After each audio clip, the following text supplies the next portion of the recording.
O Instituto de Pesquisa Laudato Si é um instituto sediado no Campion Hall. Campion Hall é uma universidade de pós-graduação sediado em Oxford.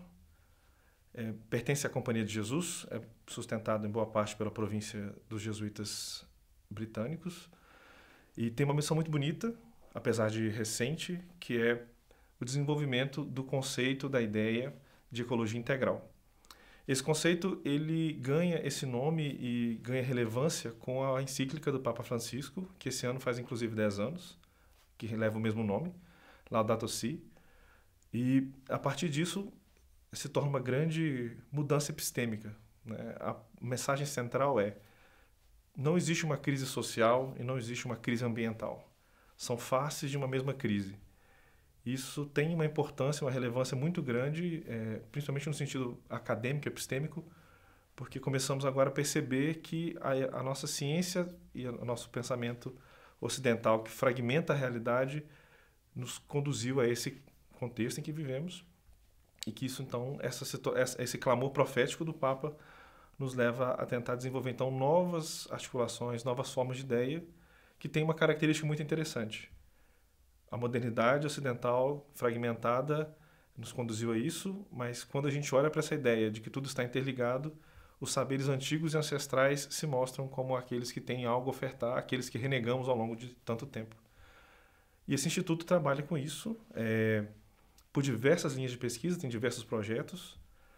Uma preocupação desse instituto, que tem 2 jesuítas trabalhando, Peter Otzig, que é o diretor, e eu, Vinícius, como assessor e pesquisador, tem uma preocupação muito grande de não se esquecer do Sul Global. E como membros do Sul Global presentes no corpo hoje de pesquisa, somos apenas 2.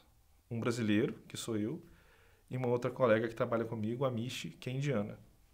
E o nosso papel lá, como pesquisadores desse instituto, é não deixar com que se transforme em uma nova forma de extrativismo epistêmico, extrativismo de dados, onde o Sul se torna só uma forma de agora a ciência do Norte reaprender e tentar propor soluções para os problemas, e assim a gente continua com esse paradigma tecnocrático que mantém as nossas crises, tanto a mesma crise, no sentido social e ambiental, que é a crise ambiental.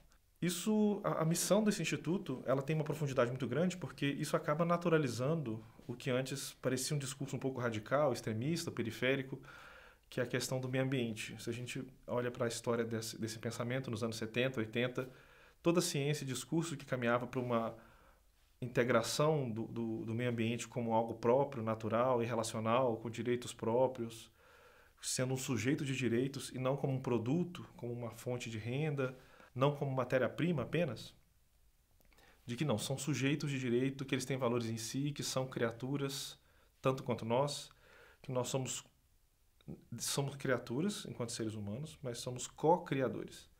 Isso não nos dá, então, o direito de transformar isso em algo abjeto ou apenas em recursos. Isso muda totalmente a nossa compreensão, naturaliza e devolve algumas questões para a nossa espiritualidade, onde a criação, nós somos administradores da criação, mas devolve aos administradores a missão de cuidadores, né? Houve um esvaziamento da ideia de administração, da casa comum, administração da criação que nos é dada, que ela se tornou de um certo tempo apenas recurso, então a gente faz um manejo de recursos, né? O nosso extrativismo de minerais, de madeira, o consumo de água, enfim, e também esforço humano, à custa de tantas vidas mais pobres para produzir bens de consumo que muitas vezes não temos necessidades. Então, um ciclo muito cruel. E esse paradigma acaba contaminando a nossa consciência e a nossa relação com Deus fica deficitária, fica amputada de uma parte da face do todo, de entender a criação como um todo, de entender tudo isso como algo que nos é dado, que cuida de nós, que nos dá condição de existência. E é muito bonito pensar que, para nós cristãos, o nosso Deus se encarna como uma criança, um bebê, e precisa de cuidados, e se coloca à disposição, se coloca vulnerável à criação, e depois disso se torna adulto e agora tenta devolver, né? um cuidado a esse contexto que o permite ser aquilo que se é. E na nossa espiritualidade, às vezes isso fica um pouco faltoso. É muito fácil esquecer-se disso, né? Que nosso Deus foi criança, foi vulnerável, então que dependemos, um Deus dependente. A dependência e a vulnerabilidade é uma parte integrante da nossa fé cristã católica, sobretudo a fé cristã católica agora que tem que perceber isso com uma lupa muito bonita dada pelo Papa Francisco, com a Laudato Si, a encíclica que motiva tudo isso de forma mais acentuada, a Laudate Deum. Mas nós da América Latina, nós do Sul Global, temos um papel importantíssimo nisso. Sempre fomos uma certa resistência ao paradigma colonizador do Norte.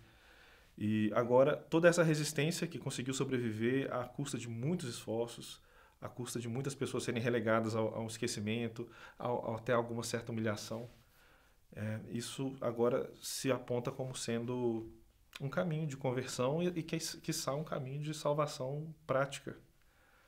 E o Instituto tenta lidar com isso de forma fazendo uma boa ponte, com uma ciência muito dura, no certo sentido, mas também com muita credibilidade para construir pontes, né? O princípio de tudo isso também passa pela a reconciliação, né? E da minha parte tem sido uma experiência muito gratificante de, primeiro, poder contribuir com tudo isso. Eu tenho um aprendizado muito grande, mas também uma certa responsabilidade de ser o primeiro brasileiro a trabalhar nesse instituto, de ser apenas um jesuíta, trabalhando na função que trabalho, né? Tem o Peter, que é meu supervisor, que também é jesuíta, mas uma gama de missões enormes.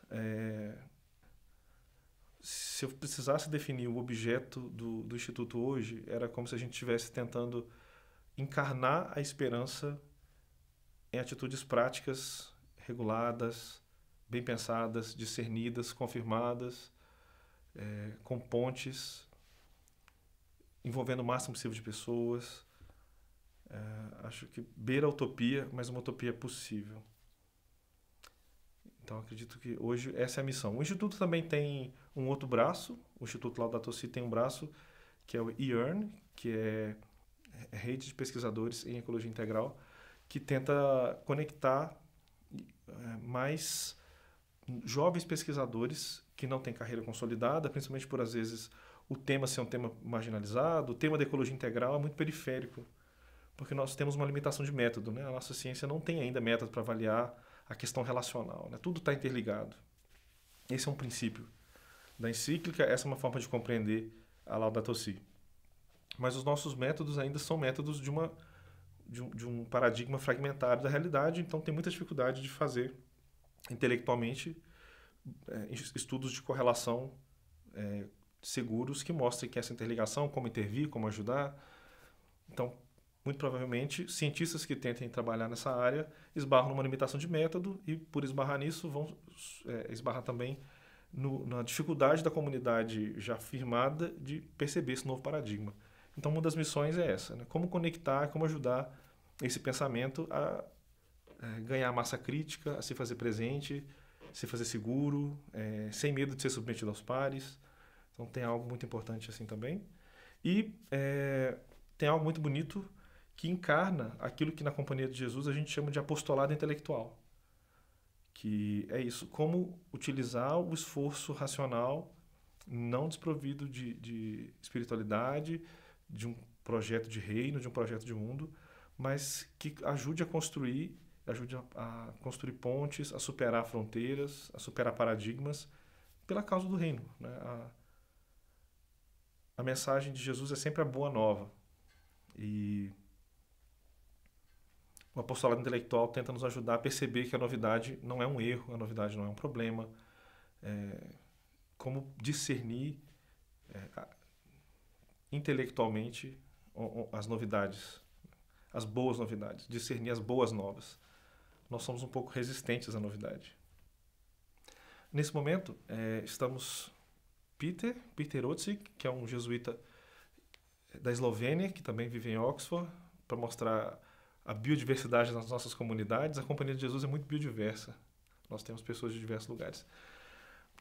Temos duas missões grandes para esse ano. A primeira é promover a primeira escola de verão de ecologia integral, que vai acontecer agora em Oxford, que é para jesuítas em formação. Então, damos um primeiro passo para firmar esse aprendizado, formar essa massa crítica, com segurança, com experiência, com pessoas do sul global, do norte global, construindo pontes, jesuítas do mundo inteiro, por enquanto são 14.